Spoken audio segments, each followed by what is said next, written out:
Welcome into Steelers Talk. I'm your host, Jack Sperry. On today's show, we're going to be breaking down the latest Steelers news coming to us from Indianapolis at the NFL Scouting Combine. On today's show, we're going to be talking about a report saying that Ashton Jeanty, the top running back prospect, has a formal meeting with the Pittsburgh Steelers. I'll discuss the possibility of the Steelers targeting Jeanty in round one and whether that's a good decision for this football team. Then we'll get into my takeaways from the Omar Khan press conference that we put out on the channel earlier today. And, of course, happened earlier today in Indianapolis. Got 5 takeaways for you guys. But before we get into the content here, make sure you guys are subscribed to the channel because we got Combine updates all week long. Of course, there's going to be prospect interviews and press conferences all throughout the week whenever they mention something about the Steelers, whether they meet with the Steelers, or, of course, at the end of the week, we're going to have our Combine meeting tracker video as well. So we got Combine coverage all week long. Make sure you click that subscribe button to always get the latest surrounding the Pittsburgh Steelers. So a big name meeting here has now been confirmed as the Pittsburgh Steelers have a formal meeting set up this week with top running back prospect out of Boise State and, of course, Heisman Trophy finalist Ashton Jeanty. And this is certainly somebody that certain people think, the Pittsburgh Steelers should potentially target in the first round of the 2025 NFL Draft. So this is significant. And I would say expect to see a lot of these running back names being tied to the Steelers, meeting formally and informally with the Steelers brass, because I do think this is going to be a very important position for the Steelers to fill. It does sound like they're going to be bringing back Jaylen Warren, but I think that the right decision in terms of who to pair with Warren is going to be a young rookie that has the potential to be a big impact player here. Ashton is a really, really good player, guys. He's the best running back in this class, in my opinion, and one of the best running backs we've seen come out in a long time. He's a true blue chip prospect. Great long speed, can hit home runs, phenomenal acceleration to hit the hole, and then get past the second level and get to that level where he can use that long speed to hit home run hitting type plays. The contact balance might be the best I've ever seen in a running back prospect in the NFL draft process. It is that good. His ability to just bounce off defenders is something that you just don't see every day. His vision is phenomenal. He finds the right lane to run in consistently. He's a good receiving threat. Obviously, he's dynamic out in space. He's got workhorse stamina. He had a huge workload there at Boise State. I think he's a phenomenal pass protector as well, and he brings power to the table. He is a little bit shorter, but he is very built in his lower half, so he's trying to bring in a tiny bear down to the ground, man. He is really tough to bring down, and the contact balance is really something special. So it's a true round one grade for me, and he would be a day one impact for the Pittsburgh Steelers if they decide to go with him. And the thing about the Steelers is that running back is such an important position for this team because they want the run game to be the main engine of the offense. Last year, they were top 5 in rushing attempts per game under Arthur Smith, even though the run game stunk, all right? So if they have a good run game, you can only imagine that those rushing attempts will only continue to go up. And the Steelers want to play football and offensive football the way the Ravens and the Eagles play, where they can just enforce their will with the run game. The only way you can do that is with a good offensive line and, of course, an impactful back like Saquon Barkley or Derrick Henry for those respective teams. And I think that Jeanty has the possibility and certainly has the skill set to be that type of player for the Pittsburgh Steelers if they end up targeting him in round one. And the Steelers are assuming a win-now posture heading into this offseason. They still think that they're probably just one good offseason away from competing for Super Bowls. I know a lot of Steelers fans disagree with the approach that they're taking this offseason, but because they are in that win-now approach and because the running back position is going to be a big piece in terms of their success next season in trying to win a title, I do think that running back is going to be high on their list of priorities at the top of the NFL draft this year. And the question is, could Jeanty actually fall to the Pittsburgh Steelers at number 21? I think the answer to that question is probably not. I think that there's 5 teams that could potentially be a destination for Jeanty in round one. The Raiders as early as pick number 6. I think that with Genty's ability to be a feature offensive player for an offense at running back, of course, Pete Carroll in his time with the Seattle Seahawks, he had Marshawn Lynch to fill that role. I do think that they will consider Jeanty at number 6. Also, the Saints, Bears, Cowboys, and Broncos are all teams that are in need of running back help in some degree or fashion.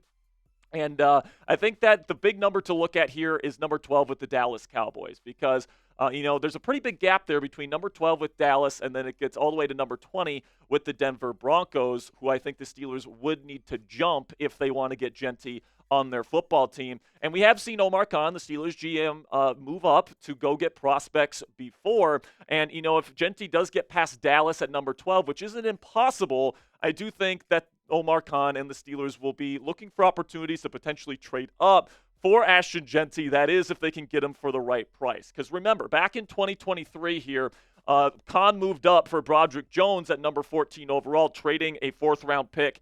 And then, of course, the first-round pick swap with Bill Belichick and the New England Patriots to take Broderick Jones. And, this year the Colts are sitting at number 14. And, if the same situation arose this year where the Colts said that we could move up to number 14 in exchange for the first-round pick swap and then the fourth-round pick at number 122 overall, if the Steelers have a good free agency period and they kind of fill up all the rest of their kind of holes on the roster here and they don't necessarily need that fourth-round draft pick, I think this is something that you could consider if you're looking to get the best possible impact running back on this football team in 2025. So let me know down there in the comments section, would you accept this trade if you were the Pittsburgh Steelers? Type A if you'd accept and move up to go take Jeanty, or type D if you would decline. Let me know what you guys think down there in the comments section. In just a second here, I'm going to tell you about our sponsor today at Fanatics. And while I'm talking about Fanatics, go find that pinned comment at the top of the comment section and give me an A or a D.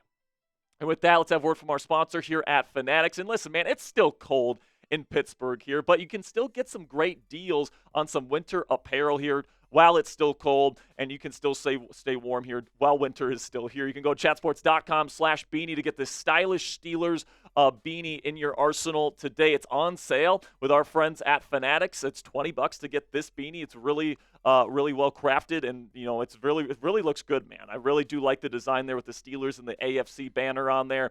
And also, it helps out the channel, guys. If you go to chatsports.com/beanie and you make a purchase, part of the proceeds do go to us here at Steelers Talk. So if you want to help out the channel, you want to show some appreciation, and you want to get a new Steelers hat for all of your winter needs and to keep your ears warm during these colder months, you can go chatsports.com/beanie to get this hat in your arsenal today. All right, now let's get to my takeaways from Omar Khan's press conference. And big shout out to our crew there in Indianapolis here at Chat Sports who got the interview for us to put up on the channel. We put that out earlier today. It seemed like a lot of you guys enjoyed that content. If you haven't seen that, I'll put the link to that one in the comments and description so you guys can see Omar Khan's full comments to the media today. But I'll go over kind of the spark notes here and my takeaways. The first one is that the quarterback situation is still very much fluid for the Pittsburgh Steelers, okay? There's definitely not a decision that has been made, and it certainly seems like Omar Khan, Mike Tomlin, and the Steelers are considering multiple different options at this point. Now, it is worth mentioning that Khan did say that, quote-unquote, ideally, Russell Wilson or Justin Fields will be back with this team as this team's starting quarterback next season. But remember, last year they said Kenny Pickett, they had full faith in him and that they wanted to bring back Mason Rudolph. So honestly, I think that their posturing was stronger last year than it was to the quarterbacks this year. And, Khan did say that, quote unquote, all options are on the table at this position until they sign somebody. So Matthew Stafford, Aaron Rodgers, these kind of options that have been linked to the Steelers in recent weeks, I think that those options are certainly still on the table as well. I think that, if you claim to know exactly what's going to happen at this position, you're just kidding yourself. I think we can all take our best guess, but there really is no clear answer at the quarterback position right now. I think a lot of factors are at play, whether Matthew Stafford is actually available via trade, how expensive all these quarterbacks are going to be in free agency, how much money does Russell Wilson want, how much money does Justin Fields want, how much money does Aaron Rodgers want. All these things factor into the eventual decision that the Steelers are going to end up making at this position, but it's still very fluid at the time of the NFL Combine. Then we get to my second takeaway here is that it looks like upgrades are on their way at the playmaking positions on offense, both at wide receiver and running back. And this is what Khan had to say in the press conference earlier. Yeah, I think, based on how the season ended last year, the reality is we got to get more playmakers. I think we all recognize that. And, the process starts now. So, yeah, man, I think that, wide receiver and running back are two positions that the Steelers just weren't good enough at last year, especially wide receiver, and I think we knew that. That's why every single receiver that was a part of NFL trade rumors was being linked to the Steelers because they needed another receiver, and they failed to get one on the opposite side of George Pickens. And then when Pickens eventually got hurt late in the season, they didn't really have anybody else. And then even when Pickens got back, he was inconsistent at best. So I do think that Khan and the Steelers do realize that they need to get better at these two positions and they need more playmakers out on the field. So I would expect them to make some moves at this position. But I do think that the first domino that's going to fall is going to be the quarterback position because they want to pair talents with the quarterbacks. Like, for example, if they bring in Aaron Rodgers, they're probably going to target Devontae Adams and try to bring him here to Pittsburgh. If they get Matthew Stafford, they're probably going to target Cooper Kupp, right? They're going to try to, mix and match some of these weapons and who they target at these playmaking spots with the talent that they bring in at quarterback. So I think that, a lot of what they decide to do at these playmaking positions does depend on who the quarterback is, which is why I think the first domino to fall will be the quarterback position here in Pittsburgh. Then another takeaway that I had here is that Broderick Jones gets confirmed as this team's left tackle heading into the off-season program. And, Broderick is a huge question mark, and we all understand that, right? Because he's been so bad, frankly, at right tackle, and now he's moving back over to left tackle. Like, is he really going to be all that much better on the left side? Omar Khan certainly seems to think so. This is what he had to say. Yeah, I think as we stand here right now, I think it's safe to assume that Broderick, will start the offseason at left tackle, and he played that at successfully at Georgia, and so we'll see how that shakes out. And listen, man, he did play his football there at left tackle when he played at Georgia, and he played there in high school, and that's where he played his entire life. And then he comes to Pittsburgh, and they're like, we're going to put you at right tackle, a classic Tomlin and Myers special. Let's put somebody that has never played this position before and tell them that they have to switch sides. And, with Kevin Dotson, is the one that comes to mind where he goes somewhere else and he plays his natural position, and all of a sudden he's like a top 5 guard in football. So the Steelers are hoping that it's going to be something similar with Broderick, where he was just uncomfortable as a right tackle, and then the move over to the left side. He does have first-round pedigree. He moves great. He's got the long arms that you look for. He's got the body type to anchor against the bull rush as well. Like, he has the physical skill set to be a really good left tackle in the National Football League. It's just a matter of whether or not he's going to develop now that he's going back over to the left side. Omar Khan and the Steelers seem to believe in him, but I can certainly see why Steelers fans wouldn't be as optimistic. And then speaking of the offensive line here and how the Steelers kind of view this offensive line heading into next year, it does appear that Mason McCormick, the second-year guard out of South Dakota State, is primed to be this team's starting right guard after struggling a little bit towards the end of the season last year. This is what Omar Khan had to say at the Combine today. Mason came in as a small school guy, and when he came in, this was not too big for him.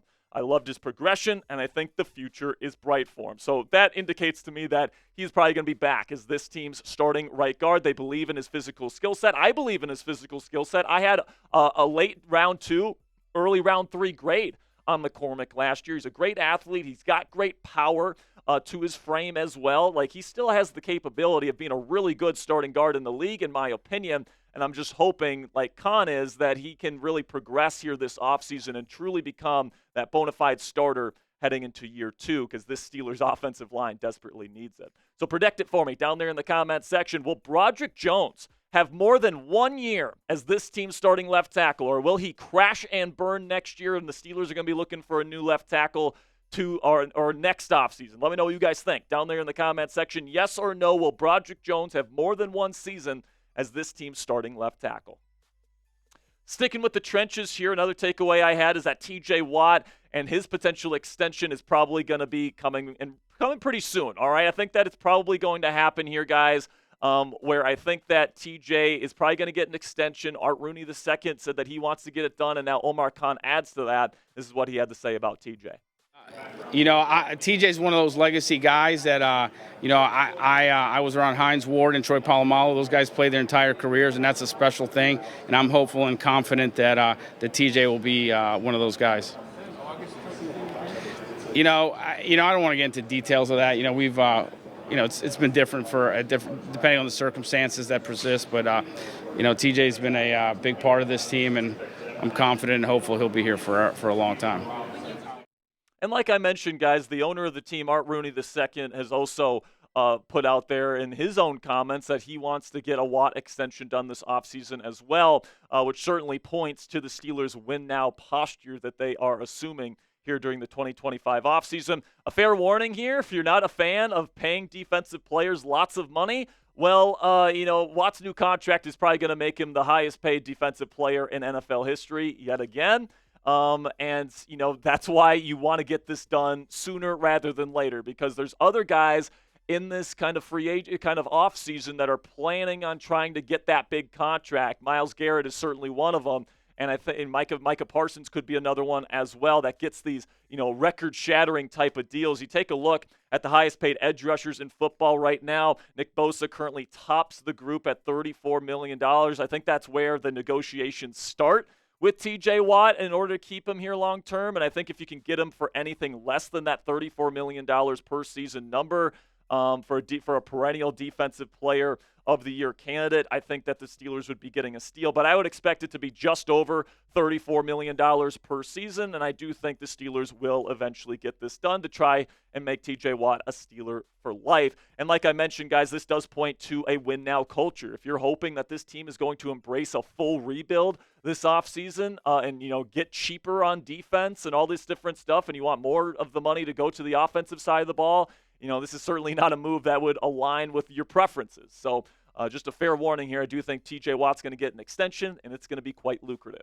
Then the final takeaway I got from Omar Khan's press conference today is that Jaylen Warren should be back next year. Khan did announce that they do plan on offering Jaylen Warren the tender and placing the tender on Mr. Jaylen Warren here, and that is certainly something that I think is a good move. I like Warren as a back, and the tender is just over $5.2 million for 2025. So I think that's a reasonable price for a really good running back with really good contact balance, vision, short area quickness. He's really good as a pass protector. He's really good as a receiving back. He's probably like the ideal third down back anywhere in the National Football League. So I think that he's definitely part of the solution offensively here in Pittsburgh, and at times he's been this team's best offensive player. So I think that is the correct decision.